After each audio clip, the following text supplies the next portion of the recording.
Long term investment हर कोई करना चाहता है, लेकिन प्रॉपर वे में लॉन्ग टर्म इन्वेस्टमेंट बहुत कम लोग कर पाते हैं। तो आज की इस वीडियो में हम यही सीखेंगे कि आपको लॉन्ग टर्म इन्वेस्टमेंट किस तरीके से करना है, किस तरीके से आपको आपके फंड को अलोकेट करना है और लॉन्ग टर्म इन्वेस्टमेंट के लिए आप स्टॉक सिलेक्शन कहां से कर सकते हो। ये सभी डिटेल्स हम आज की इस वीडियो में शेयर करने वाले हैं। तो चलिए चलते हैं हम स्क्रीन की तरफ। सबसे पहले तो हमको ये समझना होगा कि लॉन्ग टर्म इन्वेस्टिंग आखिर होता क्या है। तो लास्ट वीडियो में हमने टाइप्स ऑफ ट्रेडिंग में देखे थे कि लॉन्ग टर्म इन्वेस्टिंग वो होता है कि जब कभी हम किसी स्टॉक को एक साल या फिर उससे ज्यादा होल्ड करते हैं तो उसको हम कहते हैं long term investment. Basically long term investment में स्टॉक को जो वो मोर देन 5 इयर्स जो वो होल्ड किया जाता है, तब जाकर हमको लॉन्ग टर्म इन्वेस्टमेंट के जो रिटर्न्स है वो देखने को मिलते हैं और काफी मतलब आपको यहाँ पर मल्टीबैगर रिटर्न्स भी देखने को मिलेंगे। तो अगर आप किसी स्टॉक में लॉन्ग टर्म के लिए इन्वेस्टमेंट करना चाहते हो तो आपको उस स्टॉक को कम से कम 5 साल के लिए होल्ड करना है। तो अगर आप किसी स्टॉक के अंदर लॉन्ग टर्म के लिए इन्वेस्टमेंट करने का सोच रहे हो तो अभी से आपको एक माइंडसेट बनाना होगा कि आपको इस स्टॉक को कितने साल के लिए होल्ड करना है। लॉन्ग टर्म इन्वेस्टमेंट में हम दो तरीकों से इन्वेस्टमेंट कर सकते हैं, या तो हम लमसम अमाउंट को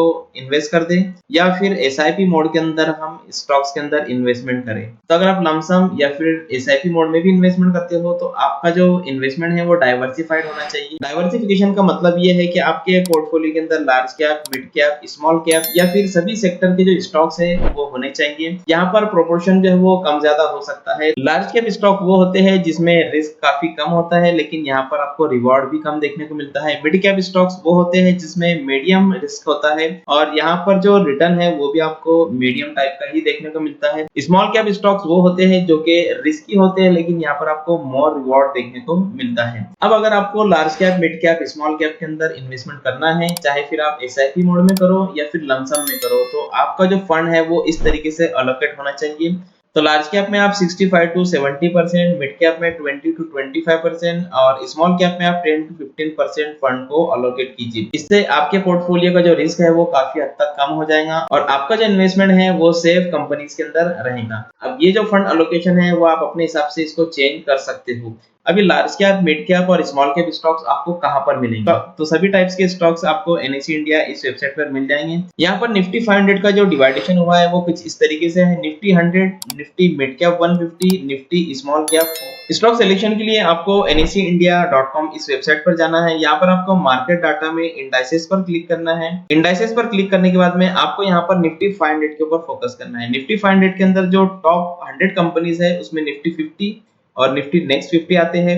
उसके बाद के जो 101 से 250 होते हैं वो होते हैं निफ्टी मिड कैप 150 और लास्ट के जो 251 टू 500 होते हैं वो निफ्टी स्मॉल 250 स्टॉक्स होते हैं। तो अगर आप जानना चाहते हो कि निफ्टी मिड कैप 150 में कौन कौन से स्टॉक्स है तो सिंपली आप यहाँ पर निफ्टी मिड कैप 150 पर क्लिक कीजिए। यहाँ पर आप देख सकते हो निफ्टी मिड कैप 150 की जो लिस्ट है वो ओपन हो चुकी है। यहाँ पर आप कंप्लीट स्टॉक लिस्ट को देख सकते हो। यहाँ पर अगर आपको डाउनलोड करना है तो सिंपली आप डाउनलोड पर क्लिक कीजिए। तो निफ्टी मिड कैप 150 के जो स्टॉक्स है वो यहाँ पर एक्सेल फाइल के अंदर डाउनलोड हो जाएंगे। तो आप इस एक्सेल फाइल को ओपन करके काफी डिटेल में एनालिसिस कर सकते हो। तो यहाँ पर हमने देखे कि लॉन्ग टर्म में हम किस तरीके से इन्वेस्टमेंट कर सकते हैं, हमारे फंड को किस तरीके से अलॉट कर सकते हैं। आगे के वीडियोस में हम डिटेल इंफॉर्मेशन आपके साथ में शेयर करेंगे, तो चैनल पर बने रहिए और सब्सक्राइब करना ना भूलें। अगर आप लॉन्ग टर्म के लिए स्टॉक एसआईपी स्टार्ट करना चाहते हो तो simply angel one mobile application को ओपन कीजिए।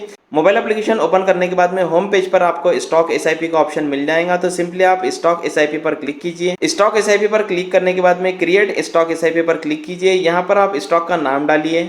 स्टॉक का नाम डालने के बाद में स्टॉक को सिलेक्ट कीजिए। स्टॉक को सिलेक्ट करने के बाद में आप यहाँ पर क्वांटिटी या फिर अमाउंट के हिसाब से एसआईपी स्टार्ट कर सकते हो। तो सिंपली आपको यहाँ पर क्वांटिटी डालना है या फिर अमाउंट डालना है।